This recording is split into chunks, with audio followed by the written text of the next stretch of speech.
What's up, everybody? Crash here. Welcome back to Crash Against the Spread, where we talk about sports from a betting perspective. It is Thursday, May 2nd, and we have two NBA games to talk about. If you do like the content, please like the video, subscribe to the channel. We are trying to grow this one day at a time. You guys are the biggest help in doing that. We are coming off a great day, 2-0 on our picks. We hit the Dallas Mavericks -3 against the Clippers. They won 123-93, and we hit Boston -14, which was our play of the day. They won 118-84 to send the Heat back to Miami. But we did hit the under pretty hard. Hit it 4 times on the Boston-Miami game. I said I like any number over 200, and they came out the gates with 64 points in the first quarter. So you know that number went up.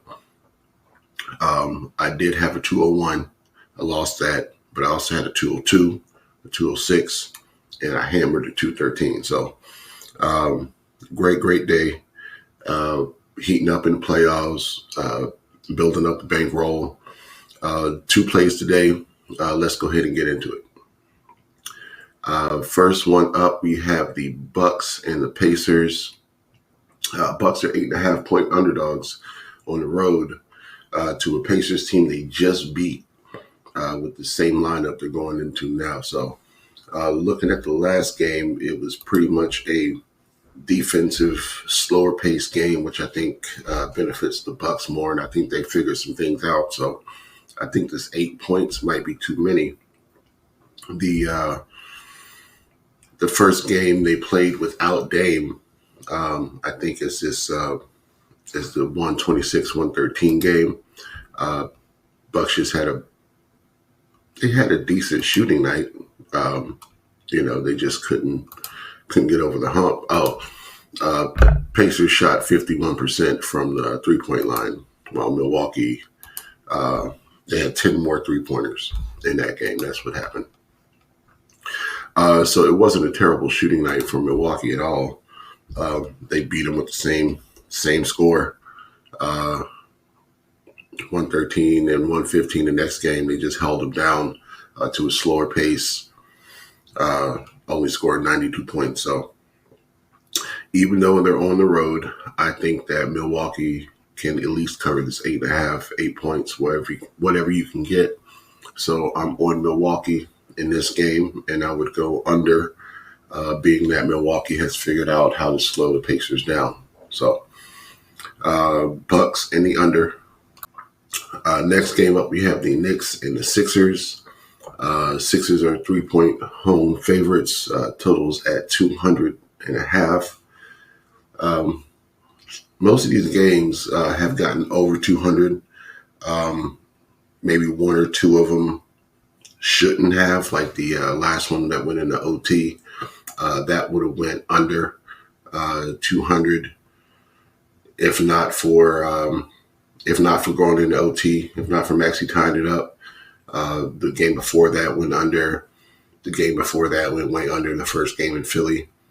The 104-101, that was a total of 206. That did go under that. But there was some last minute heroics that put that over the total there.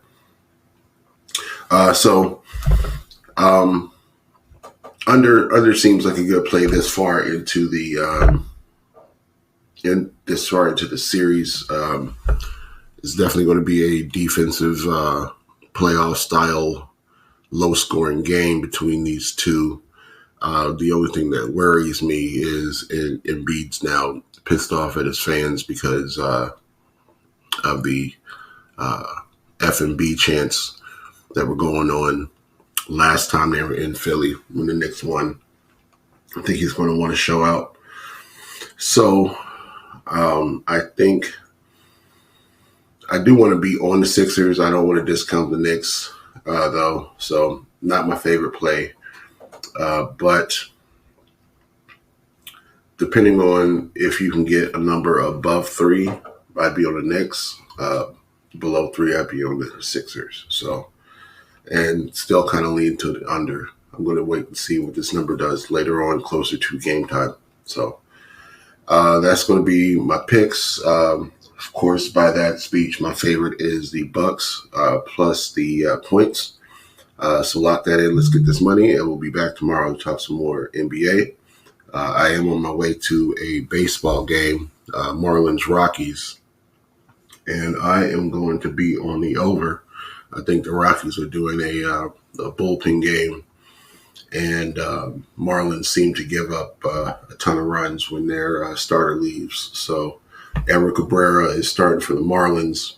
I expect the first 5 to be a little low scoring for the Rockies in that aspect. And then whenever the bullpen comes in, I'm going to bet team total over for the Rockies and maybe over for the game at that point. So I'll let you know how that turns out. Lock those in. Let's get this money. We'll be back tomorrow.